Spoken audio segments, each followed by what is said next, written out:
How long would the food in your pantry last you if you had to eat out of it every single day? Not just you, but your spouse, your children, your grandchildren, whoever you would let into your home in an emergency. How long would that food last?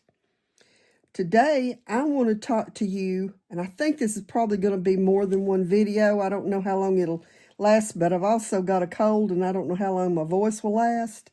But a lot of people think that they should have enough food to last for 3 months. Some people think 6 months, some people think a year. I'm going to tell you today that I think 2 years. And the reason that I think that is because crops can fail.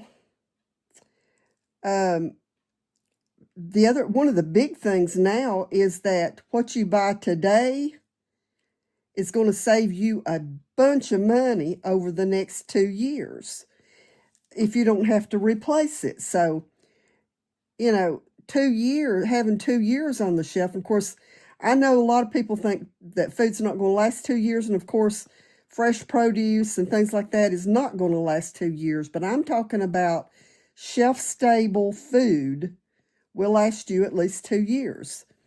So, we could have, if there was a collapse in our country, a currency collapse, a grid failure, any number of things, like I said in the video yesterday about the truckers going on strike or the railroad going on strike, and you might think, how would the railroad going on strike affect our food? Well, the railroads carry fertilizer, and most of the food in your grocery store is grown with that fertilizer, synthetic fertilizer. So it would have a huge effect. So I'm going to suggest that you try to have at least a minimum of 2 years in your pantry. Do I have 2 years in my pantry? Probably not. I had someone on Facebook earlier comment about showing my stuff that's on that red cabinet.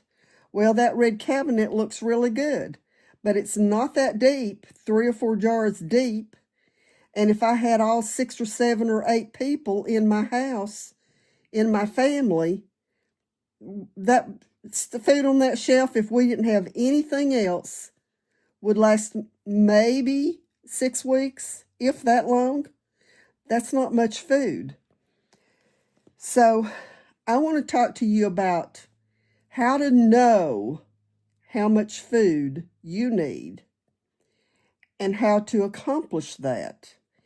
And the first thing that you're going to need to know is exactly how much do you eat? How much does your family eat?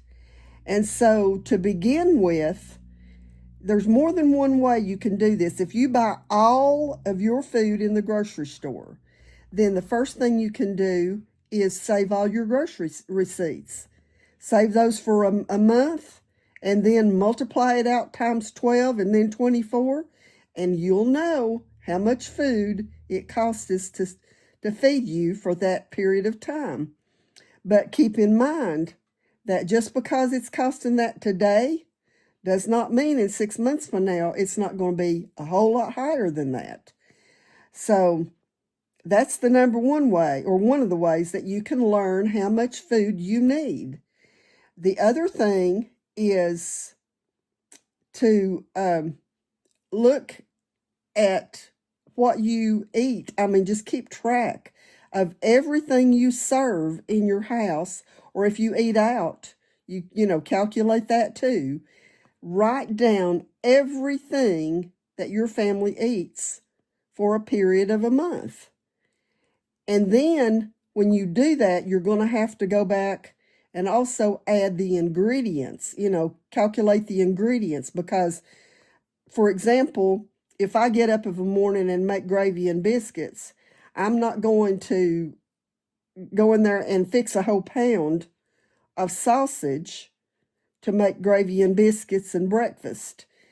And I'm not going to use a 5-pound bag of flour to make gravy and biscuits. So, you're going to have to look at your ingredients and take some time and actually calculate what you are feeding your family for a month. If you can't do it for a month, do it for at least 2 weeks. I know lots of people repeat what they serve multiple times a month, and that's fine. But do it for at least 2 weeks, because if you served the same thing week after week after week that never changed up what you were eating, you would get tired of it real fast. So be sure and calculate it like that. And then the next thing that you're going to want to do is to inventory everything in your pantry, everything in your freezer. If you've got shelves in your kitchen or wherever in your house that has any kind of food, you're going to need to put that on your inventory. And then compare that with what you calculated that you need for a month. And when you calculate those things, calculate high, because no doubt you're going to have to add somebody to who's sitting at your table at mealtime. None of us are in this by ourselves. And so, make sure that you do that. Now, once you have all of that together, then start by building that 1 month of supply. I mean, for the mass majority of emergencies, an illness, a job loss, or something like that, a job loss, a month supply might not be enough. Most illnesses, it would come close. So get that done. Get that 1 month supply, and then start rotating it out. And once you have a 1 month supply, then start building a 3 month supply. And the other thing that you need to think about when you're doing this is think about what is shelf stable and how long is it shelf stable. Now, if you go back in my videos, I have done a video before showing many things and talking about many items that are shelf stable for years and years. And also I have videos to show you how to make things shelf stable longer than what they come out of the grocery store being. And so go back and watch those. I'll try to put some links to some of those in the description below this video so that you can know. But consider what you put in your pantry. You hear everybody talking about beans and rice and grains and things like that. And I'm not saying I disagree with that. I have all of that stuff.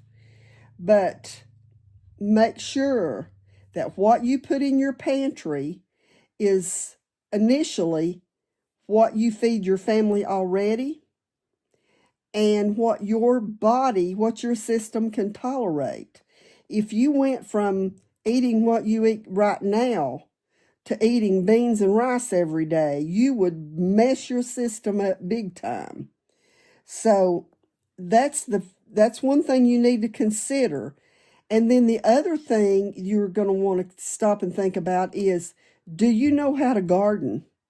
Do you know how to raise animals? Can you milk a cow?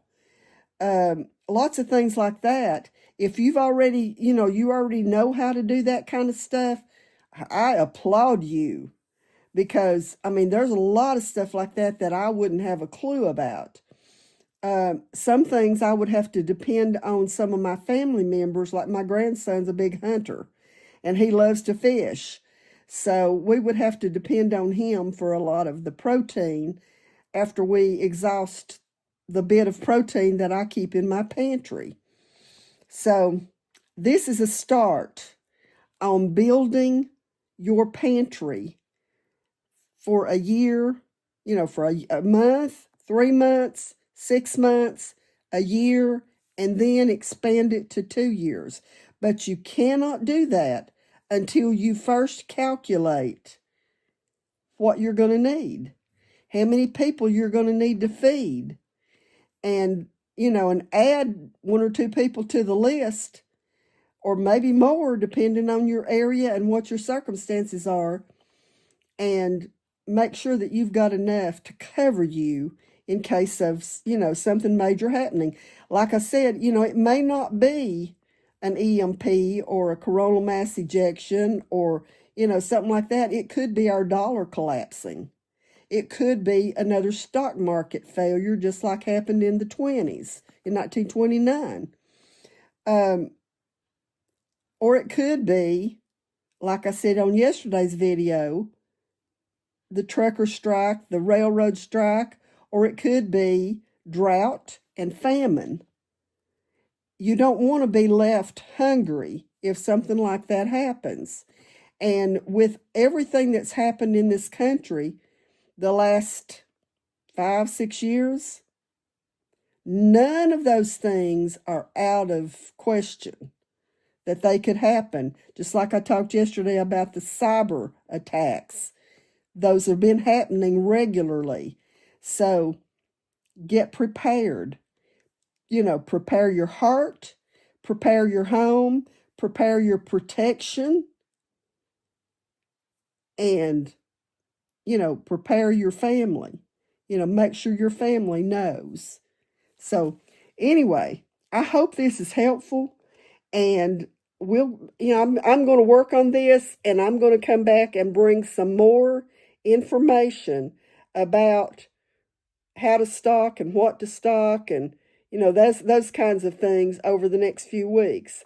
I want to say before I go that I appreciate all your comments and prayers and your thoughts, everything, while I'm going through this time of incapacitation is what I've been calling it, because I can't do anything much right now. So surgery will happen pretty soon. December the 8th is when I'm scheduled. So anyway, until the next time, God bless you.